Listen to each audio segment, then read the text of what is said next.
안녕하세요. 저는 결혼한 지 1년이 조금 넘은 30대 초반의 여성입니다. 제가 이렇게 사연을 쓰게 된 이유는 바로 저희 신우 때문이에요. 남편 입장에선 힘들게 사는 신우가 안쓰러울 수 있다는 거 압니다. 하지만 그렇다고 해서 그런 신우를 위해 제가 꼭 희생을 해야 하는 건가요? 저와 남편은 지인의 소개로 만났습니다. 남편도 저도 당시 취업을 준비하고 있었는데 둘의 관심사도 같고 취미도 비슷하단 걸 알아챈 지인이 그럼 한번 만나서 서로 도와주면 어떻겠냐며 다리를 놔주었지요. 사실 당시 연애의 뜻이 없었지만 좋은 뜻으로 해주는 소개팅이라는 걸 알고 있었기에 거절하지 못했습니다. 밥이나 한 끼 먹고 들어오자고 생각하며 가벼운 마음으로 나간 자리였어요. 그런데 기대와 달리 제 앞에는 키도 크고 호감 가는 외모를 가진 사람이 앉아 있었습니다. 쑥스러운지 말은 잘하지 못했지만 어떻게든 대화를 이끌어 가려는 모습이 보기 좋았어요. 무엇보다 대화를 할수록 말이 잘 통한다는 느낌이 들었고요. 한참 이야기를 하다 핸드폰을 보니 첫 만남임에도 불구하고 집에 가려던 시간이 훌쩍 지나 있더라고요. 저희는 얼마 지나지 않아 연인 사이로 발전했습니다. 주변에 간혹 연애하다가 취업에 실패했다거나 중요한 시험에서 고배를 마셨다는 사람들을 종종 봐왔기에 저희는 서로 굳게 약속했습니다. 둘 중 한 사람이라도 취업에 실패하면 이 관계는 오래 갈 수 없는 만큼 최선을 다해서 일자리를 구하자고요. 하지만 안타깝게도 그 이듬해 저는 취업에 성공했고 남편은 실패했습니다. 실망하고 불안해하는 남편에게 제가 해줄 수 있는 것은 진심 어린 위로와 충분한 서포트뿐이었어요. 남들 눈에는 어떻게 보였을지 모르지만 객관적으론 충분하지 못했을지도 모르지만 제 나름대로 최선을 다해서 남편을 응원했어요. 그리고 제 정성이 하늘에 닿았는지 남편도 결국 얼마 지나지 않아 취업에 성공했습니다. 남편은 이 모든 게 제 덕분이라며 앞으로 평생 절 행복하게 해주겠다고 약속했어요. 그때만 해도 저는 남편이 저랑 정말 결혼을 하고 싶어 한다곤 생각지 못하고 단순히 연인 사이에서 조금 오버하는 그런 인사라고 생각했지요. 하지만 얼마 후 사귄 지 약 2년쯤 되었을 무렵이네요. 하루는 남편이 저에게 처음 만났던 카페에 가자며 졸라대더라고요. 그리고 그곳에서 저에게 결혼하자며 정식으로 프로포즈를 해왔어요. 비록 제가 꿈에 그리던 그런 프로포즈는 아니었지만 남편의 진심이 느껴졌기에 저도 기쁜 마음으로 그러자고 했습니다. 결혼 이야기가 본격적으로 오가면서 남편의 가족을 만나게 되었습니다. 남편은 시부모님과 함께 살고 있었고 위로 2살 많은 누나는 이혼하고 지금은 2아이를 키우며 시댁에서 1시간 거리에 살고 있다고 하더라고요. 시댁에 처음 인사를 드리러 가는 날이었습니다. 남편은 신우가 저를 너무 궁금해했다면서 신우도 시댁에 와 있을 거라고 알려주더라고요. 시부모님 2분만 뵙는 것도 충분히 부담스러운데 신우와 조카들도 와 있을 거라고 하니 2배로 긴장되는 것 같았어요. 그래도 피할 수 없다면 즐기라는 말처럼 어차피 한 번은 거쳐야 하는 관문이었으니 최대한 잘 보이고 오자고 생각했습니다. 시댁은 서울 외곽 동네의 연립주택이 밀집한 곳이었어요. 골목에서도 끝쪽에 위치한 약간은 녹이 쓴 파란 현관을 들어서 정면에 보이는 2층이 시부모님이 거주하시는 곳이었습니다. 솔직히 말해서 한눈에 봐도 시부모님이 경제적으로 여유로우신 분들은 아니라는 걸 알 수 있었어요. 돈이라는 게 물론 주머니 다 털어보기 전까지는 모른다지만요. 신우 애들도 온다는 소리를 들었던지라 화과자 대신 아이들도 좋아할 법한 케이크와 시부모님 드실 과일을 사들고 갔어요. 현관에 들어서면서 남편이 이건 어디다 둘 거냐며 제가 사왔다고 웃으며 말하는데 신우가 힐끗 쳐다보더니 부엌에 가져다 놓으라고 하더군요. 고맙다는 말을 듣자고 사온 건 아니지만 인사치레라도 잘 먹겠단 말 한마디는 할 수 있는 거 아닌가요?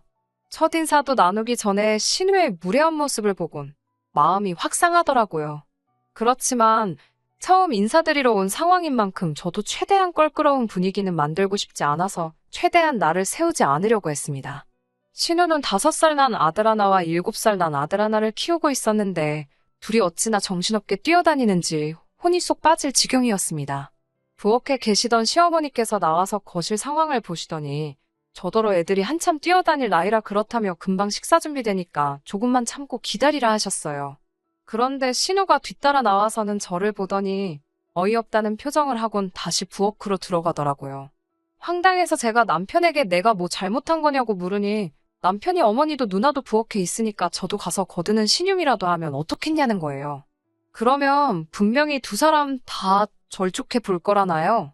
생각지도 못한 남편의 말에 황당해서 제가 난 오늘 손님으로 온 거라고 하니까 그렇지만 곧 한 가족이 될 거니까 좋은 이미지를 남기면 좋지 않겠냐고 또 저를 설득하려 들더라고요. 결국 남편이 성화에 모시겨 부엌으로 가니 신호가 다 끝났는데 뭐하러 왔냐면서 부르면 오랍니다. 어찌나 빈정거리고 사람 비윗장을 상하게 하던지요. 막말로 제가 시부모님께 인사드리러 왔지 지한테 인사드리러 왔나요? 정작 시부모님은 한마디도 안 하시는데 지가 윗사람 노릇을 못해서 안달이 났더라고요. 저도 짜증이 나서 그럼 식사 준비 다 되면 불러달라 하고 거실로 돌아왔습니다. 뒤통수에서 신호가 어이없다며 시근덕거리는 소리가 들리더라고요. 첫 만남부터 왜 저한테 그렇게 적대적인지 도통 이유를 알 수가 없었습니다. 신우와의 신경전을 제외하면 모든 것이 완만하게 흘러갔습니다. 시부모님은 두 분 다 저에게 난처하거나 불편한 질문은 하지 않으셨어요. 제 출신 학교와 직장을 물어보시곤 꽤 흡족한 표정이셨고요. 친정부모님이 무슨 일을 하시냐고 물어보셔서 공업사를 한다고 말씀드렸습니다. 친정아버지가 공업사 대표시고 남동생이 그 일을 물려받기 위해 배우는 중이거든요. 친정아버지께서는 14살의 어린 나이에 서울로 올라오셨대요. 다른 주변 또래들이 중고등학교에 진학하고 몇몇은 소위 대학물까지 먹었지만 당신은 집이 너무 가난하여 기술을 배우는 것 말고는 선택지가 없었다 하셨습니다. 어린 나이에 온몸으로 부딪히고 넘어져가며 지금에 이르신 말 그대로 자수성가하신 분이 저희 친정아버지세요. 그런 아버지 덕분에 저는 비교적 유복한 환경에서 자랄 수 있었고요. 시부모님은 저희 아버지 직업을 들으시곤 대번에 저더러 일자리를 관둬도 먹고 사는데 지장은 없겠다며 좋겠다 하셨습니다. 그때는 그저 단순한 농담인 줄 알았지 무슨 뜻이 있어서 그런 말씀을 하신 거라곤 상상도 못했어요. 얼마 후 양가 어른들을 모시고 상견례를 하게 되었습니다. 원래는 양가 어른들뿐만 아니라 형제자매도 다 같이 서로 인사를 시키려고 했습니다. 그런데 남동생이 회사 일로 절대 시간을 비울 수가 없다며 미안하다 했어요. 그래서 제가 남편에게 그럼 이렇게 된 거 양가 부모님만 모시자고 했어요. 남편도 그게 그림이 더 좋겠다며 동의했고요. 그런데 막상 상견례 당일이 되자 생각지도 못했던 상황이 발생했습니다. 저희 가족도 남편도 시부모님도 아닌 신우가 제일 먼저 애들을 데리고 상견례를 하기로 예정된 식당에 도착해 있더라고요. 그것도 혼자가 아니라 그 정신사나운 두 아들까지 달고 나왔더군요. 황당해서 제가 남편한테 이게 무슨 상황이냐고 물었더니 남편이 자기도 몰랐다며 신우에게 물어본다고 가더군요. 그러더니 곧 돌아와서는 한다는 소리가 애들이 맛있는 거 사달라는데 마침 저희가 상견례 한다고 해서 왔답니다. 수저만 몇 개 더 놓으면 되는 거니까 상관없지 않냐는 신우의 어이없는 말에 바보 같은 남편이 알겠다고 했다는 거예요. 제가 지금 그냥 외식하러 나온 것도 아니고 무려 상견례 자리인데 말이 되는 소리냐고 짜증을 내자 남편이 한다는 소리가 자기 누나가 돈도 많이 없고 그래서 애들 외식을 못 시킨다며 저더러 한 번만 참아달라더군요. 황당하고 어이없었지만 화를 내기도 전에 시부모님이 도착하셔서 어쩔 수 없었네요. 저희 부모님도 저더러 좋은 날이니까 이해하고 넘어가라 하셨고요. 사실 신우한테 제 감정이 호의적이었다면 상견례 자리 여부와 관계없이 크게 신경 쓰이지 않았을 것 같아요. 애들도 예뻐 보였을지도 모르지요. 하지만 지난번에 신우가 저한테 못되게 굴었던 게 자꾸 생각이 나니까 감정 조절하기가 쉽지 않았습니다. 다행히 상견례는 큰 문제 없이 잘 끝났습니다. 이미 남편과 제가 각자 그동안 모은 돈에 약간의 대출을 더해서 신혼생활을 시작하기로 얘기가 끝난 상황이었고 양가 어른들에게도 그렇게 말씀드렸기 때문에 서로 민감할 수 있는 대화는 피할 수 있었거든요. 솔직히 친정부모님은 딸이 시집 간다고 하니 남부럽지 않게 해주고 싶어 하셨어요. 하지만 남편이 자기 체면도 있고 자존심도 상한다며 저에게 제발 어른들께 도움받지 않고 시작하면 안 되겠냐고 통사정을 하더라고요. 제가 처음에 예상했던 대로 시댁에서는 아무런 도움도 주실 수 없다고 거의 선포를 하신 상황이었거든요. 가뜩이나 이혼한 신우가 걸핏으로 집에 찾아와서 집안 살림이며 조금이라도 돈 될 것 같은 건 쓸어다 중고로 팔아버린 탓에 그나마 몇 푼 들고 계시던 돈도 다 써버리셨다면서요. 저도 사람인지라 서운한 마음이 들었지만 어쩔 도리가 없었어요. 그렇게 결혼식을 올리게 되었습니다. 신우는 여기서도 진상짓을 멈추지 않더라고요. 자기 아들 둘을 저희 결혼식 화동으로 올려달라는 거였어요. 하지만 이미 제 사촌 언니의 딸들을 화동으로 올리기로 약속이 되어 있었기 때문에 어쩔 수 없이 신우에게 거절의 뜻을 밝혔습니다. 이유도 확실히 일러뒀고요. 물론 신우네 애들이 워낙 극성 맞고 사람 골치 아프게 하는 것도 제가 허락할 수 없었던 이유 중 하나이기도 했습니다. 하지만 결혼식 당일날 차마 상상도 못했던 일이 벌어졌습니다. 신랑인 남편이 먼저 입장하고 사촌 언니의 딸들이 제가 걸을 꽃길을 만들어주기 위해 버질로드를 걷기 시작했는데 어디선가 신우 애들이 뛰어나와서는 장난을 치는 거예요. 앞서 여자애들이 뿌려놓은 꽃잎을 한 주먹 집어서 자기들끼리 눈싸움하듯 던지는데 그 잠깐의 시간이 1시간은 되는 것처럼 느껴졌습니다. 게다가 신우도 그렇고 시부모님도 말리질 않았습니다. 그나마 다행히 능숙한 진행요원들의 대처로 작은 에피소드처럼 끝나긴 했지만요. 우여곡절 끝에 결혼식은 마쳤지만 정말 화가 머리끝까지 차더군요. 당장이라도 마음 같아선 신우한테 애들 간수 좀 똑바로 하라고 쏴붙이고 싶었어요. 남편은 그런 저에게 미안하다면서 누나도 애들이 그럴 줄은 몰랐을 거랍니다. 하지만 신우는 하다못해 애들을 말리는 흉내도 내질 않았기에 남편의 말이 믿기지가 않았어요. 신혼 여행지에 도착해서도 마음은 쉽게 풀리지 않았습니다. 결국 예약해두었던 식당에 가서 같이 저녁을 먹긴 했지만 분위기는 있는 대로 가라앉아 있었어요. 결국 호텔로 돌아와 처음 말다툼을 하게 되었습니다. 저는 참다 못해 당신 누나 도대체 나한테 왜 그러냐고 물었습니다. 처음 인사드리러 간 날부터 나한테 날 세우고 그러지 않았냐고요. 그러자 남편이 마치 올게 왔다는 듯한 표정으로 한숨을 내쉬더니 저 때문이 아니랍니다. 누나 성격이 원래 어딜 가든 자기가 제일 주목받고 관심을 끌어야 직성이 풀린다나요. 어이가 없어서 더 말도 하기 싫었습니다.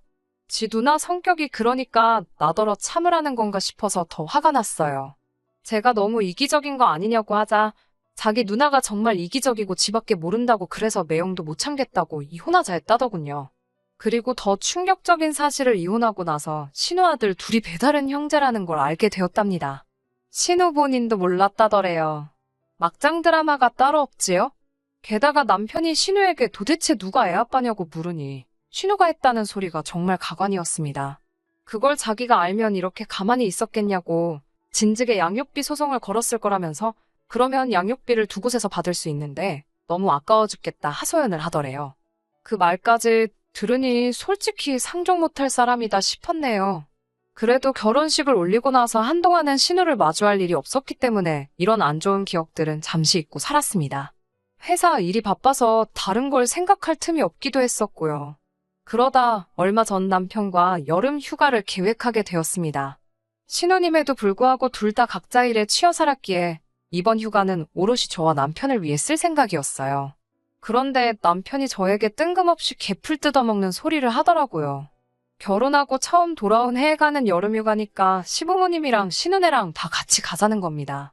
제가 왜 같이 가야 하냐고 물으니 결혼하고 처음 가는 휴가이기도 하고 신우가 남편도 없이 애들 둘 데리고 휴가를 가는 게 아무래도 어렵지 않겠냐며 같이 가자고 하더라고요. 제 입장에서는 이렇게 되면 이건 휴가가 아니고 또 다른 일거리를 회사 밖에서 마주하는 거랑 똑같잖아요. 남편에게 싫다고 했어요. 당신만 다녀오고 난 집에서 혼자 쉬고 있겠다고요. 남편은 그래도 그건 아니지 않냐며 시부모님도 저를 보고 싶어 하실 거랍니다. 결국 남편의 끈질긴 설득 때문에 올해 여름휴가만 같이 가는 걸로 합의를 봤습니다. 정말 짜증났지만 이 약속만 제대로 지켜졌더라도 제가 이 집구석과 상종을 말아야겠다는 생각은 안 했을 겁니다. 남편은 뭐가 그렇게 신이 나는지 어디서 7인승 자동차까지 빌려와가지고는 휴가 전날부터 콧노래를 부르고 다니더라고요. 그마저도 얼마나 듣기 싫고 꼴보기가 싫던지요. 제가 남편에게 결혼 전에도 시부모님하고 누나하고 여행 다니고 그랬냐고 물으니 그런 적은 없대요. 하지만 이제 결혼도 했고 같이 다녀야겠다는 생각이 들었답니다. 부모님 앞으로 사셔야 얼마나 더 사시겠냐면서요. 정말 하고 싶은 말이 많았지만 꼭 참았습니다. 휴가만 갔다 오면 두고 보자였거든요. 휴가 당일 오전, 신우에게 전화가 걸려왔습니다. 원래는 저희는 시부모님만 가는 길에 모시고 가서 신우네랑 펜션에서 만나기로 했었어요. 그런데 갑자기 자기들도 와서 태우고 가랍니다. 차가 퍼졌다나요. 신우네랑 시부모님 댁이랑 저희 집이랑 펜션이랑 전부 다 방향이 중구난방이라 또 머리가 지끈거리기 시작했습니다.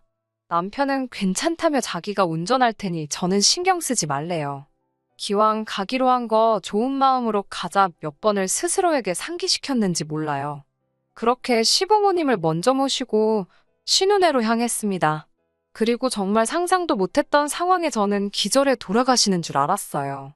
신은에 도착해서 현관 벨을 몇 번을 누르는데도 아무 반응이 없는 거예요. 안에서 분명 애들이 뛰어다니고 시끄럽게 하는 소리는 나는데 말이지요. 그때 현관이 딱 열리더니 애들이 얼굴을 삐축 내밀어요. 그리고 뭔 종이 한 장을 저희에게 줍디다. 거기엔 애들 좀 잘 부탁한다는 말과 함께 돈 5만 원짜리 한 장이 있었어요. 황당하고 어이가 없어서 남편이 전화한다는 걸 제가 신우한테 전화를 걸었습니다. 신우가 전화를 받더니 자기는 사정이 생겨서 같이 못 가게 되었다며 애들만 좀 부탁한다는 거예요. 제가 무슨 일이 생겼냐고 물으니까 자기가 그런 것까지 저한테 일일이 보고해야 하냐고 화를 내더군요. 곧이어 신우가 지 맘대로 전화를 끊어버렸고 남편에게 제가 따졌습니다. 이게 무슨 상황이냐고. 그러자 남편이 우물쭈물하더니 자기 누나가 남자친구가 있는데 아마 둘이 여행 간 것 같답니다. 그러면서 기왕 이렇게 된 거 애들만 데리고 갔다 오자는 거예요. 제가 미친 거 아니냐고, 애들 엄마도 팽개치고 간마당에 우리가 왜 애들을 데리고 여행을 가냐고, 그러다 무슨 일이라도 생기면 그 원망을 어떻게 들으려고 그러냐고 저는 못 간다고 했습니다. 그러자 남편이 갑자기 저한테 큰 소리를 내면서 너는 같은 여자면서 우리 누나가 어떻게든 살려고 발버둥 치는 게 안 보이냐고 따집니다. 자기는 마음 같아선 애들을 자기 호적에라도 올리고 누나가 자기 인생을 되찾으면 좋겠답니다. 그러더니 휴가 안 갈 거면 가지 말라더군요. 자기가 애들 데리고 간다고요. 어처구니 없는 남편의 행동에 황당해서 그러라 했습니다. 너가 애들 아빠 노릇하라고 나는 그렇게는 못한다고 받아쳤어요. 설령 100번 양보해서 애들 때문에 휴가를 못 가서 속상하면 나한테 정중하게 부탁을 했어야지. 이런 식으로 꼼수 쓰는 거 나는 못 봐준다 했습니다. 남편은 저더러 진짜 독하다면서 애들이 제 친족하여도 그랬겠냐며 사람 다시 봤다 그래요. 계속되는 남편의 억지에 더는 상종할 이유를 찾을 수가 없었습니다. 저는 마음대로 생각하라 하고 그 자리에서 택시를 불러 집으로 올라왔어요. 집으로 올라왔는데도 분이 안 풀리더라고요. 그렇지만 똥이 무서워서 피하나요? 더러워서 피하지. 아무리 생각해도 남편하고 더 살다간 신우 뒷수발이나 들게 생겼다 싶었습니다. 저는 남편에게 문자로 헤어지자고 남겨둔 뒤 제 짐을 챙겨 친정으로 향했습니다. 전셋집이 제 이름으로 계약이 되어 있었던 상황이었기에 결혼할 때 들어간 돈을 회수하는 건 어렵지 않겠다 싶었어요. 이런 순간에 머릿속에선 숫자 계산을 하고 있는 제 자신에게 조금 놀라기도 했고요. 친정에 도착하여 그간 신우와 있었던 일을 이야기하니 친정 부모님께서 그런 못 배워먹은 집구석이 어디 있냐며 저더러 헤어지고 싶으면 헤어지라 하셨어요. 그런데 그날 밤 남편에게서 전화가 걸려왔습니다. 한다는 소리가 펜션에 못 가고 그냥 집에 왔다는 거예요. 애들은 시부모님이 데려가셨고요. 무슨 일인가 하니 애들을 뒷자리에 태웠는데 둘이 하도 싸워대더랍니다.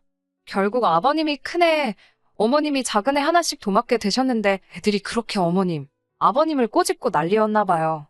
결국 참다 못한 아버님이 훈육 차원에서 큰애를 때렸고 그러니 또 애가 빼굴어대고 어떻게 감당이 안 되더래요. 결정적으로 과자 한 봉지를 손에 들려주니 창문을 열고 옆에 달리는 차들한테 과자를 집어 던져서 난리가 났나 보더라고요. 고속도로에서 그랬으니 더 말 안 해도 상상이 되실 겁니다.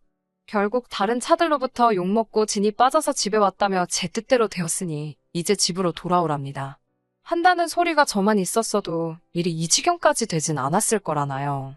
저는 남편에게 지금 내가 장난하는 거 같냐고 헤어지자고 했습니다. 홧김에 하는 소리가 아니라고요. 이제 겨우 애들 5살, 6살인데 내가 이 돌아가는 꼬락서니를 보아하니 신우가 애들 둘 케어하기는 글렀고 자칫하다간 다 내가 하게 생겼다. 벌써 당신은 호구 생활을 자처하고 있지 않냐. 나는 그렇게는 못 산다고 했습니다. 다행히 우리 아직 혼인신고도 안 되어 있으니 깔끔하게 전세 보증금 반반 정리하고 살림살이도 중고로 처분해서 반반 정리하면 될 것 같다고 아무 미련 없이 담담하게 설명했어요. 그러자 남편도 제가 진심이라는 걸 알았는지 애들이 좀 크면 그러겠냐고 저더러 너무 당장 기분에 취해서 돌이킬 수 없는 실수를 하지 말랍니다. 끝까지 정신 못 차리는 남편을 보니 저는 제 결심에 더 확고한 믿음을 가질 수 있었습니다. 그 이후로 한 달 가까이 남편은 집요하게 매달렸지만 저는 흔들리지 않았습니다. 신우한테까지 연락이 와서 자기가 그런 뜻은 아니었는데 마음이 상했다면 일단 미안하다고, 그렇지만 저도 보통은 아니었다는 사과 같지 않은 사과를 하기도 했지만 어림택도 없었어요. 시부모님도 그래도 우리 참 좋았지 않았냐 하며 아가아가 하시는데 그것도 듣기 싫었고요. 결국 팔이 안으로 굽는다고 아무리 저한테 아가아가 하셔도 신우랑 제 사이에 무슨 일이라도 생기면 신우 챙기시지 저 챙기시겠냐고요. 그렇게 결국 저와 남편은 헤어지는데 서로 동의했고 지금 그 집에는 남편이 살고 있습니다. 월세처럼 한 달에 얼마로 간주하고 나중에 전세보증금 정리할 때 거기서 차감하기로 했네요. 제가 원래 성격이 제 사람들한테는 잘 퍼주고 참아주고 그래도 일단 틀어지면 칼 같은 편이거든요. 취업 준비라는 어떻게 보면 인생의 첫 번째 난관 같은 시기를 같이 버텨낸 남편과 헤어지는 일이 저에게 쉬운 일만은 아니었지만 그래도 후회는 없습니다. 제 자신을 위해 살기에도 부족한 인생을 희생하며 살 수는 없어요. 그러라고 저희 부모님이 저 못 빠지게 키우신 거 아니잖아요. 저는 저희 부모님의 은혜에 보답하기 위해서라도 제 행복을 위해서 열심히 살 겁니다. 여러분도 항상 스스로의 행복을 가장 1순위에 놓고 사시길 바래요. 끝까지 들어주셔서 감사합니다. 오늘의 사연은 여기까지입니다. 구독과 좋아요, 알람 설정 부탁드리고 더 좋은 사연으로 다시 찾아뵙겠습니다. 감사합니다.